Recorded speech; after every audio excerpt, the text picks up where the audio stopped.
Hello and welcome to my channel.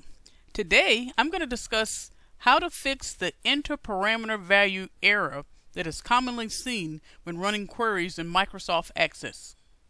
We're going to discuss two common problems that usually will cause this error to occur. One is due to spelling and the other one is due to quotes or not using quotes. Take a look at our customer table, which contains 8 columns of information. You'll see the customer IDs, the first names, the last names, home phone, address, state and city, and then there's a postal code column. Let's first take a look at a query that can cause the interparameter value error, or you can say prompt, due to spelling. So take a look at this query. We're going to select the customer ID, the first name, last name, home phone, address, state, the city, and the zip code columns from the customer table. So we're going to click the Run button. And as you can see, it says Enter Parameter Value.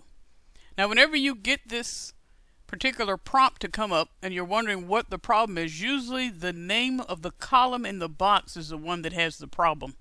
And in this case, Microsoft Access does not recognize this column zip code. So you have to take a special look at that column and see, is it misspelled?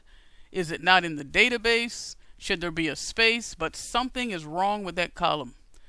So what you do is click Cancel and then try to fix that column. Now in this case, the problem is it shouldn't say zip code. It actually should say postal code. The postal code is the name of the column in the table.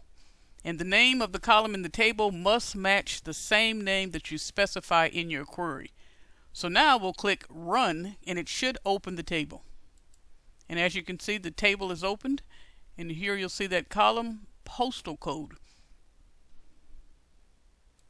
Okay, now we're going to take a look at another example of a query that can cause an interparameter value prompt error.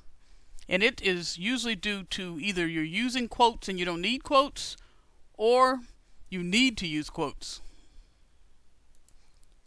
So take a look at this query where we're going to select the customer ID, first name, last name, home phone, address, state, city, and we have the postal code correct now. Instead of saying zip code, it's postal code, because we realized we had that misspelled. And we're going to select these columns of information from the customer table where the state is equal to Florida. So we're going to click Run and we're expecting to receive an interparameter value error. And here it is. Interparameter value, and this time it says FL, which means Florida. So remember I told you whenever you see a column name there, that is the one that has the problem. So we need to fix the problem with this particular value in the query. So this is an example where quotes are either needed or not needed. Now when the table is created, it has specific types of data types for each of the columns. And keep in mind, when a column contains a text data type, you must enclose all text values that are associated with that column in quotes.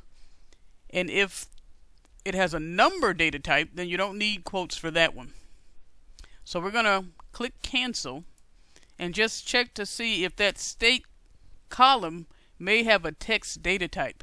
So if we put quotes around FL, so we're going to take our cursor and put a quote in front of the F and put a single quote in back of the L, and that's enclosing the FL value for a state column that may have a text data type. That could be causing the error. So now when we click Run, the customer table should open. And as you can see, it opened and it returned all of the values that have a state in the table. So always make sure that if you're querying a column that has a text data type, that you enclose all text values associated with that column in quotes, and if it's a number data type, then you don't need quotes. So today you'll learn 2 ways to fix the enter parameter value prompt. Due to spelling was number 1, and the other one is due to quotes or non-quotes. Thank you for watching today's video. I hope you enjoyed learning about how to fix the enter parameter value error. And please feel free to like and subscribe the video if you enjoyed watching the video and you want to see more videos like this. And also check out the description section of the video where you can access high-rated data science resources. Thank you for watching. Until next time.